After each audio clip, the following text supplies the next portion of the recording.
Hello friends, मैं सब doctor अभिषेक महेश्वरी। आज की इस वीडियो में हम डिस्कस करेंगे about the interest rate swap. इसका कॉन्सेप्ट क्या है, इसकी कैलकुलेशन कैसे होती है, इसमें प्रॉफिट या लॉसेस कैसे कैलकुलेट किए जाते हैं, कौन कौन सी पार्टीज इसमें इन्वॉल्व होती हैं, एक्सेट्रा एक्सेट्रा।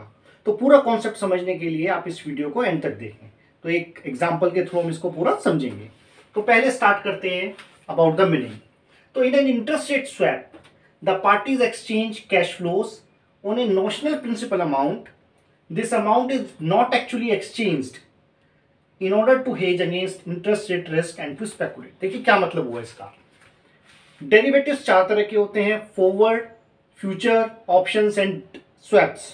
इन चारों में से फ्यूचर्स एंड ऑप्शंस की ट्रेडिंग इस स्टॉक एक्सचेंज के थ्रू होती है, जबकि फॉरवर्ड एंड स्वैप्स जो हैं ये दोनों जो हैं ये हमारे ओवर द काउंटर होते हैं।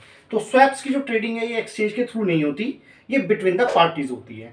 तो दो या दो से ज्यादा पार्टीज मिलकर के एक कॉन्ट्रैक्ट, एक एग्रीमेंट बनाती हैं, जिसके अंदर की जो एक्चुअल अमाउंट है, जो नोशनल प्रिंसिपल अमाउंट है, सपोज एक कंपनी ने 10 लाख रुपीज के डिबेंचर्स इशू किए, तो वो 10 लाख रुपीज इधर से उधर नहीं जाएंगे, सिर्फ उन पे जो इंटरेस्ट की अमाउंट बनती है सिर्फ उसके ऊपर एग्रीमेंट हो रहा है।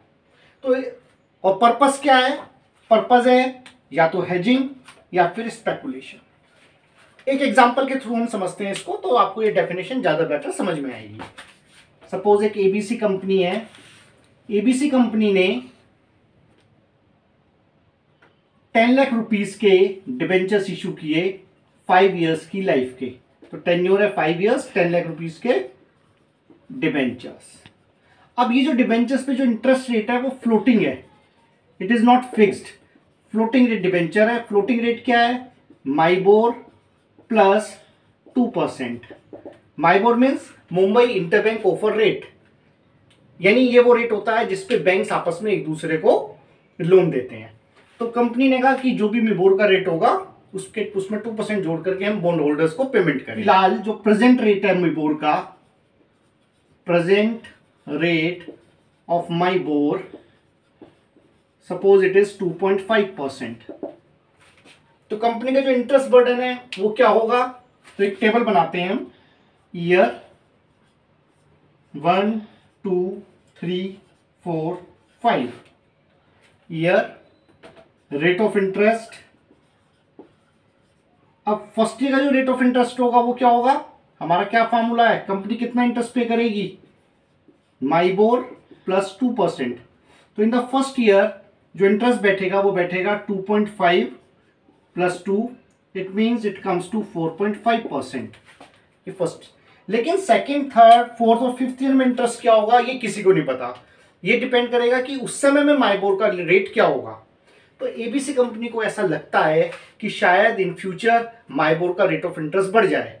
अगर ये रेट बढ़ेगा माइबोर का तो कंपनी का इंटरेस्ट बर्डन बढ़ेगा, इंटरेस्ट बर्डन बढ़ेगा तो कंपनी की प्रॉफिटेबिलिटी कम हो जाएगी। तो इस रिस्क से बचने के लिए एबीसी कंपनी ने क्या किया? इन्होंने एक दूसरी कंपनी थी XYZ कंपनी, इन्होंने इस कंपनी से एक कॉन्ट्रैक्ट किया। क्या कॉन्ट्रैक्ट किया? कॉन्ट्रैक्ट ये किया एबीसी ने XYZ से कि भाई हम आपको 6% पर एनम का फिक्स्ड रेट ऑफ इंटरेस्ट पे करेंगे। अपने इस 10 लाख रुपीस के डिबेंचर्स पे हम आपको 6% per annum fixed rate interest पे करेंगे for next 5 years. For next 5 years, पूरे 5 साल का कॉन्ट्रैक्ट हो गया। और XYZ क्या करेगी? XYZ कंपनी बदले में इनके बॉन्ड होल्डर्स को पेमेंट करेगी। यानी कुल मिला के हुआ क्या है? कुल मिला के ये हुआ कि एबीसी कंपनी ने जो उनके फ्लोटिंग रेट वाले जो डिबेंचर्स थे उनको फिक्स रेट में कन्वर्ट कर दिया इनडायरेक्टली। क्यों? क्योंकि एबीसी तो फिक्स पे करेगी 6% पर एनम, और XYZ इनके जो भी फ्लोटिंग रेट का जो इंटरेस्ट बनेगा, फ्लोटिंग इंटरेस्ट, वो इनको पे करेंगे। अब इसमें प्रॉफिट या लॉस कैसे कैलकुलेट होता है, तो लेट्स अंडरस्टैंड दैट आल्सो। तो हम एक सिनेरियो लेके चलते हैं। Suppose scenario number 1। Scenario number 1 is if MIBOR increases 0.5% per year, कि अगर माइबोर हमारा 0.5% हर ईयर इंक्रीज होता है तो हम देखते हैं कंपनी का इंटरेस्ट बर्डन क्या बनता है। डिबेंचर होल्डर्स को क्या पे करना पड़ेगा। फर्स्ट ईयर का तो हमारा तो हमें पता ही था कि ये 2.5 है, प्लस 2 ऐड करके 4.5 दे दिया। सेकेंड ईयर में माइबोर 2.5 से बढ़ के हो गया 3, प्लस 2 ऐड करने हैं हमें इसमें, तो सेकेंड ईयर का इंटरेस्ट बर्डन हो गया 5%। Then 3 plus 0.5, 3.5 plus 2 5.5%। Then 3.5, 4 plus 2 6%। Then 4.5 plus 2 6.5%। अब आप यहां निकाल सकते हैं अमाउंट ऑफ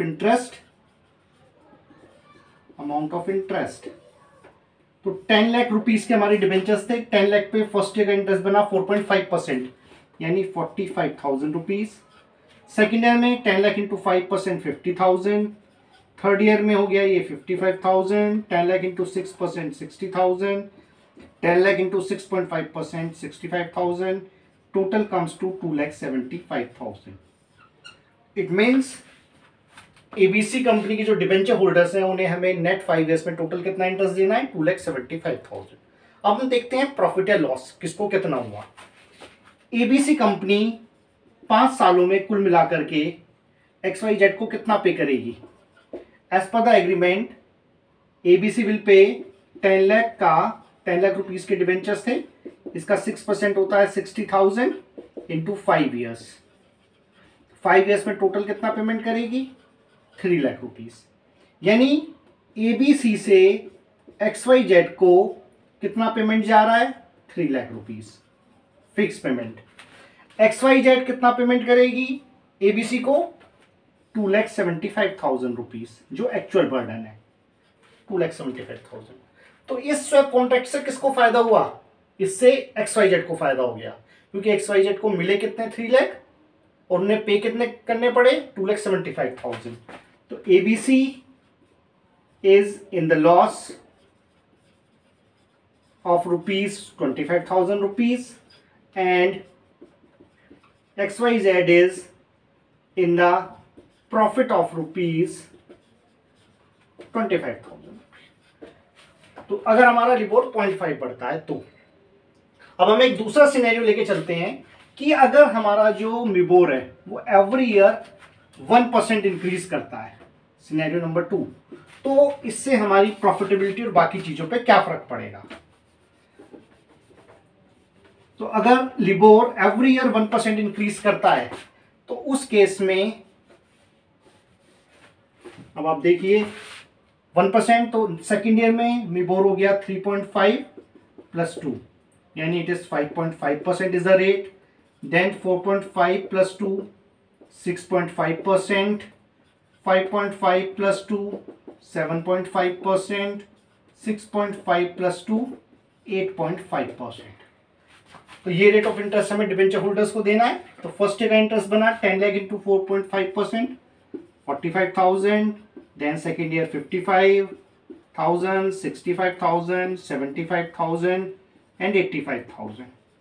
वो जो टोटल हुआ हमारा वो आ गया 3,25,000। यानी अगर मिबोर हर साल 1% इंक्रीज होता है तो बॉन्ड होल्डर्स को टोटल हमें 3,25,000 देना पड़ेगा। अब क्योंकि एबीसी ने तो एक कॉन्ट्रैक्ट किया हुआ है कि वो तो फिक्स 6% ही देगी, तो एबीसी से XYZ को कितना पेमेंट जा रहा है, 3 लाख फिक्स। अब XYZ कितना पे करेगा एबीसी को, 3,25,000 करेगा। तो यहां पर किसको फायदा हो गया, यहां पर इस स्वैप कॉन्ट्रैक्ट को करने से एबीसी को फायदा हो गया। अगर वो इस स्वैप कॉन्ट्रैक्ट ना करते तो उन्हें अपने डिबेंचर होल्डर्स को देने पड़ते 3,25,000, लेकिन अब वो केवल 3 लाख देंगे XYZ को और बाकी बैलेंस पेमेंट और बाकी सारा पेमेंट कौन करेगा, XYZ करेगी। तो now in the scenario number 2 ABC is in profit of rupees 25,000 and XYZ is in the loss of rupees 25,000। तो ये एक जीरो सम गेम है जिसमें एक पार्टी का प्रॉफिट दूसरी पार्टी का लॉस होगा। और एक चीज जो मैंने आपको शुरू में बताई थी कि इसके अंदर एक्चुअल अमाउंट ट्रांसफर नहीं होता, यानी जो 10 लाख के डिबेंचर्स इशू किए गए थे ये 10 लाख रुपए ट्रांसफर नहीं हुए हैं XYZ में या बिटवीन द पार्टीज। केवल जो इंटरेस्ट का बर्डन है सिर्फ उसके ऊपर बात हुई है, सिर्फ वो चीजें ट्रांसफर हुई हैं। तो इस एग्जाम्पल से हमें एक तो ये समझ में आ गया प्रॉफिट एंड लॉस कैसे निकाला जाता है और इसकी मॉडस ऑपरेंडी क्या है। अब एक चीज और यहाँ पे हमें समझनी है, वो ये कि एबीसी कंपनी XYZ कंपनी को कैसे ढूंढेगी, how they will search out.